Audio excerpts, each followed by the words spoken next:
As the night deepened, the thick canopy of trees turned into an impenetrable wall of darkness. The moon, once bright, was now partially obscured by shifting clouds, casting eerie shadows on the forest floor. The occasional chirp of crickets and distant hoots of an owl were the only sounds interrupting the hush that had settled over the campsite. The last embers of the bonfire glowed faintly, their warmth fading. A few stragglers sat close, their faces flickering with orange light as they whispered among themselves. The air smelled of damp earth, charred wood, and the faint traces of spilled beer. Further into the woods, beyond the reach of the fire's glow, something stirred. Twigs snapped under unseen footsteps. A low rustling moved through the underbrush, deliberate yet almost imperceptible beneath the hum of the night. A girl named Lisa, 21, turned her head sharply. She had been lost in conversation but felt the hairs on her arms rise. "Did you hear that?" she whispered, nudging her friend Kevin, who was lazily poking at the fire with a stick. "Hear what?" he muttered, not looking up. A pause. The wind sighed through the trees, rustling leaves like a hushed whisper. "Never mind," she murmured, though unease lingered in her chest. About 20 yards away, Mark and Jason, both 24, had wandered from the main group toward a narrow dirt path leading deeper into the woods. Mark had gone off to relieve himself behind a thick oak tree while Jason lit a cigarette, exhaling plumes of smoke into the cool air. "Man, it's quiet out here," Jason muttered, kicking a loose rock with his boot. "Almost too quiet." Mark chuckled. "You've been watching too many horror movies." Just then another snap of a twig. "Closer this time." Jason turned, peering into the shadows beyond the trees. "Hello." His voice wavered slightly. Silence. Then, suddenly, the sound of something quick like someone darting between the trees. "Mark!" Jason called, stepping toward where his friend had been moments ago. No answer. His cigarette trembled between his fingers. "Mark, quit messing around, man." Still nothing. Jason took another step, his boots crunching on the dried leaves. His heart pounded in his chest. Then, something on the ground caught his eye. Mark's baseball cap. Half covered in dirt. Jason's stomach tightened. He bent down, picking it up. The fabric was still warm, as if Mark had just been there. Then a blood-curdling scream pierced the night. The wind rustled through the treetops, creating a long, whisper-like sound. The embers in the fire pit flickered, casting restless shadows on the faces of the young campers. The air was thick with the lingering scent of smoke, charred meat, and the stale bitterness of spilled beer from overturned cans. The blonde girl shivered slightly. A strange unease crawled down her spine, like an unexpected gust of cold wind. She turned toward the darkness, her eyes widening as she scanned the tree line. Something was there. A quick, almost imperceptible movement in the distance. But when she focused harder, everything remained still. Only the dense night and the towering trees stood motionless, like silent specters. Laughter erupted from the group behind her, pulling her back to reality. A young man raised his beer can, a confident gesture dismissing any concerns. The conversation resumed, the sharp hiss of beer cans popping open blending with the whispering breeze. Yet, beyond the glow of the fire, someone was watching. Just outside the circle of firelight, another sound. Soft, but unmistakable. Not the random fall of a twig, nor the hurried scurry of a small animal. It was steady, rhythmic, like footsteps. Growing closer. A pair of eyes observed from the darkness. Not the eyes of a wild creature, but of someone with a deliberate purpose. The forest was thick with shadows, but under the pale moonlight, something was moving. A figure, hidden among the trees. Silent. Unrushed. But relentless. The chaos erupted in an instant. Tents rustled violently as people stumbled out, their faces a mixture of confusion and fear. The flickering bonfire cast wild, erratic shadows as bodies moved frantically in the dim glow. A scream tore through the air, high-pitched, raw. All eyes snapped toward the source. A girl stood frozen, her hands trembling as she pointed toward the dark tree line.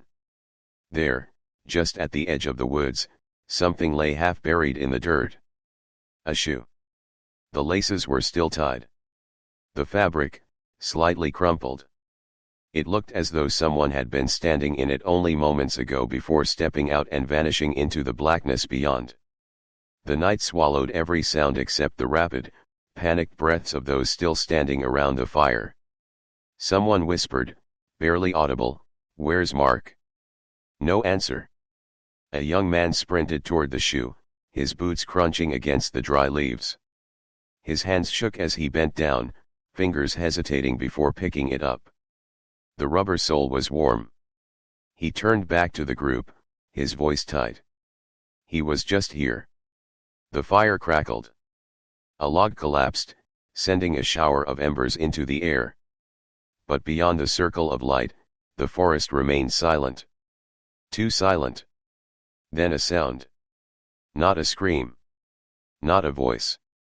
A distant rustling. Slow. Deliberate. The kind of sound that only something or someone watching from the darkness would make. The beams of the flashlights cut through the dense night, trembling in unsteady hands. Every step the group took sent dry leaves crunching beneath their feet, the sound somehow deafening in the overwhelming silence of the forest. Shadows stretched and twisted between the towering trees, morphing into eerie shapes that played tricks on their eyes.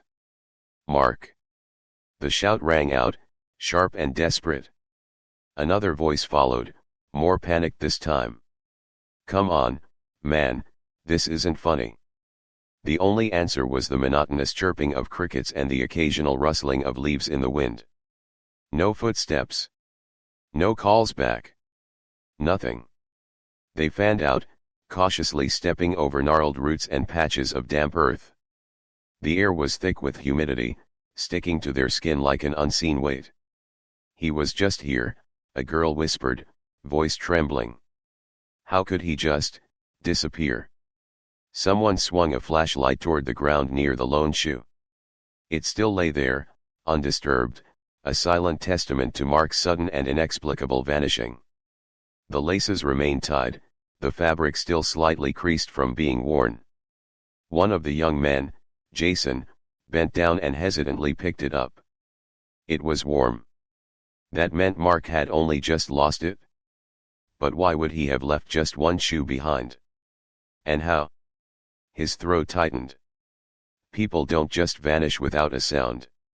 Yet, that was exactly what had happened. As the minutes dragged into an hour, anxiety turned into full-fledged panic. The search party's voices grew louder, more frantic. The further they ventured into the woods, the more suffocating the darkness became. The flashlights flickered as batteries drained, casting weak, flickering circles of light on the trees. Somewhere in the distance, an owl hooted, a hollow, haunting sound that sent a ripple of unease through the group. "I don't like this," one of the girls muttered, hugging her arms tightly to her chest. "We have to keep looking," Jason insisted. His voice was firm, but the way his fingers gripped the flashlight so tightly betrayed his own fear. A rustling noise came from up ahead, deeper into the trees. Everyone froze. The beams of light converged toward the sound. Branches swayed gently, but there was no wind. Then another noise. Not the wind. Not an animal. Something heavier. Deliberate. The silence stretched unbearably. Then, a twig snapped just beyond their field of vision. The girl nearest to the sound inhaled sharply, stumbling back into the person behind her. Someone whispered, "Mark." No reply. Only the slow, rhythmic sound of something shifting through the underbrush. It wasn't running. It wasn't panicked. It was watching. Jason's pulse pounded in his ears as he took a cautious step forward, shining his flashlight toward the thick cluster of trees where the noise had come from. His breath hitched. Their deep scratch marks in the bark of a tree. They were fresh. Long, jagged, uneven. Not like claw marks from an animal. More like something or someone had gripped the tree so hard it tore the wood apart. A metallic scent lingered in the air. His fingers tightened around the flashlight. Another movement closer this time. Then a scream. Not Mark's. It came from behind them. Whipping around, they saw one of the girls, eyes wide with terror, her hands clamped over her mouth. She pointed at the base of a tree. Something lay there. A piece of fabric. Jason recognized it instantly. It was the sleeve of Mark's shirt ripped clean off, stained dark. His breath caught in his throat. His mind scrambled for an explanation, but none came. One thing was clear: Mark hadn't just wandered off. Something had taken him. And whatever it was still out there. Morning arrived with an eerie stillness. The sun rose over the trees, but it did little to chase away the thick sense of dread that lingered in the air. The once lively campsite now felt like a crime scene. Flashing red and blue lights cut through the early morning mist as police cars lined the dirt path leading into the woods. Officers moved methodically, their radios crackling with static as they exchanged clipped instructions. A group of detectives stood near the fire pit, their eyes scanning the scattered remnants of the previous night: half-empty beer cans, overturned chairs, a cooler left open with melting ice. It all looked so ordinary, except for the fact that one of the campers was missing. A uniformed officer jotted down notes on a pad, glancing up at the group of shaken young adults. Their faces were pale, dark circles under their eyes from a sleepless night. "You're sure they didn't just wander off?" the officer asked, pen hovering over the page.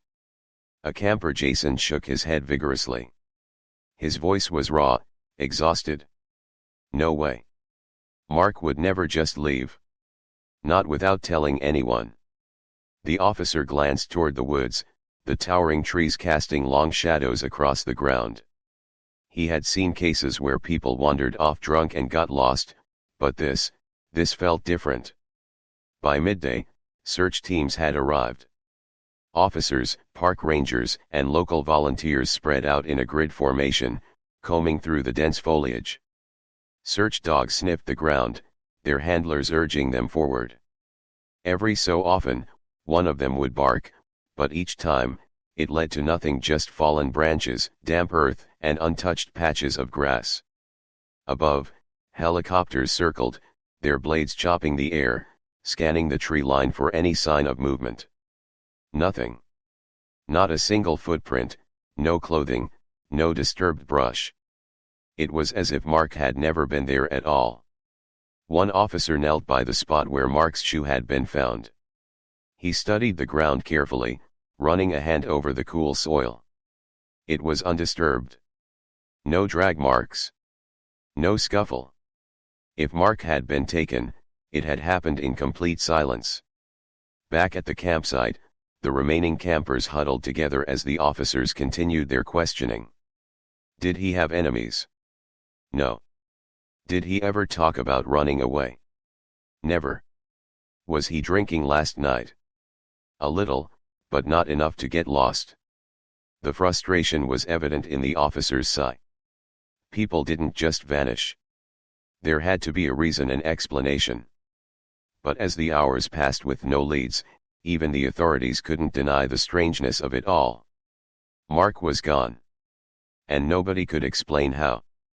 As the days stretched on with no trace of Mark, the once determined search effort slowly gave way to frustration and doubt. The police had no leads, no evidence, no suspects, nothing. The case was slipping into something far more unsettling. The media swarmed the small town, hungry for a story. Reporters stood in front of the dense tree line, speaking in hushed tones about the mystery unfolding in North Carolina. The news footage cut between black and white newspaper clippings, grainy photographs of other missing persons who had disappeared under strikingly similar circumstances. Different years.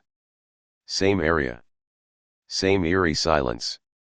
A local resident, an older man with deep lines carved into his weathered face, sat on his front porch, speaking into the camera. His eyes were shadowed beneath the brim of his hat.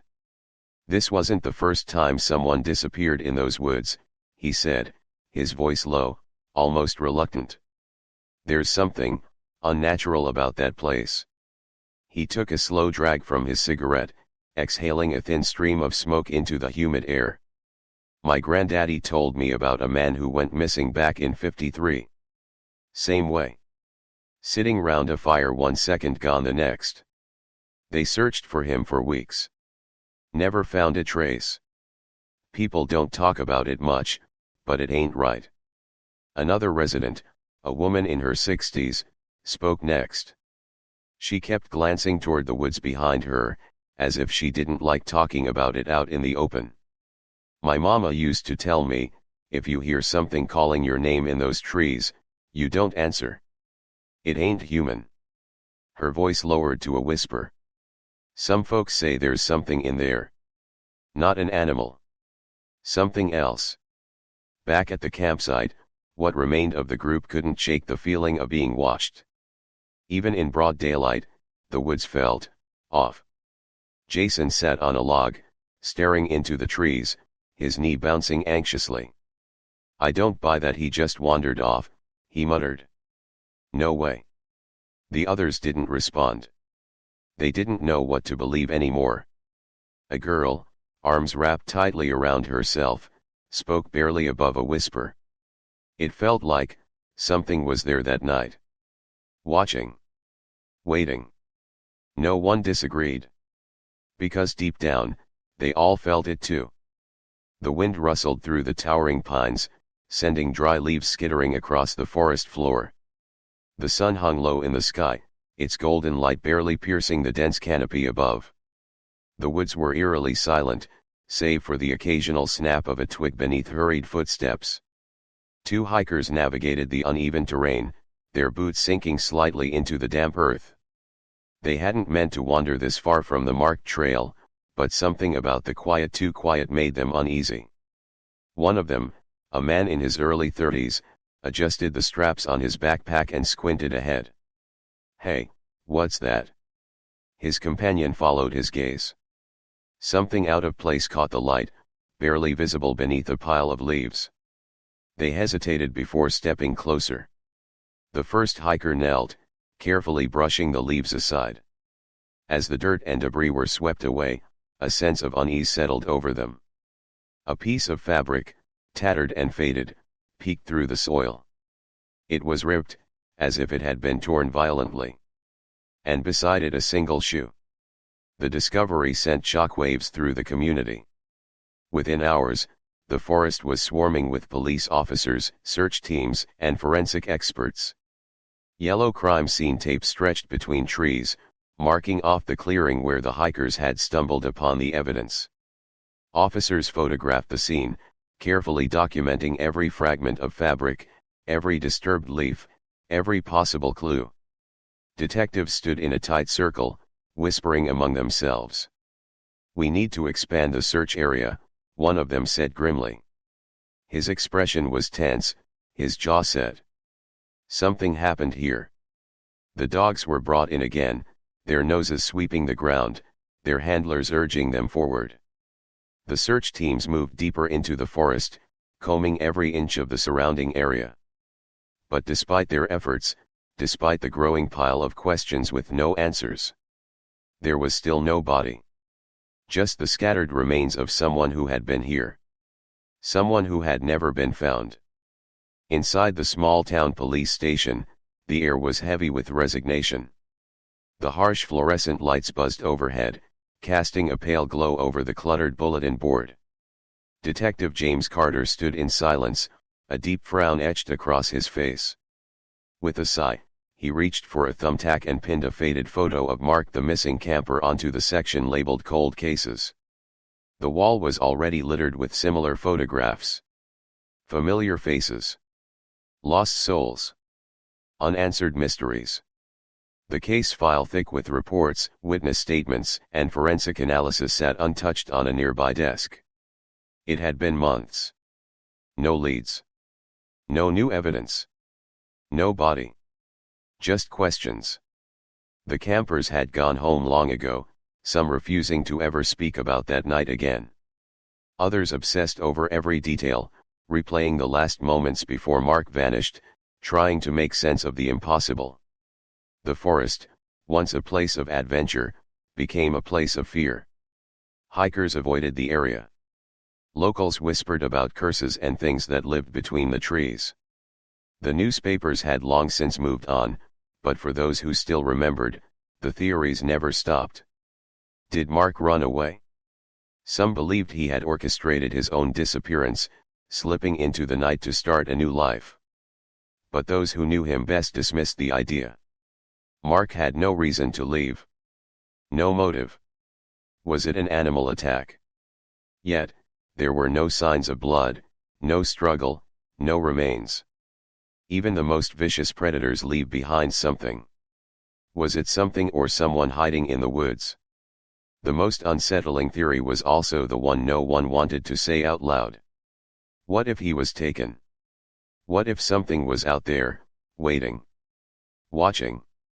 Some say he ran away. Others believe he was taken by something, or someone, hiding in the woods. The truth? We may never know. The years had passed, but the forest remained unchanged.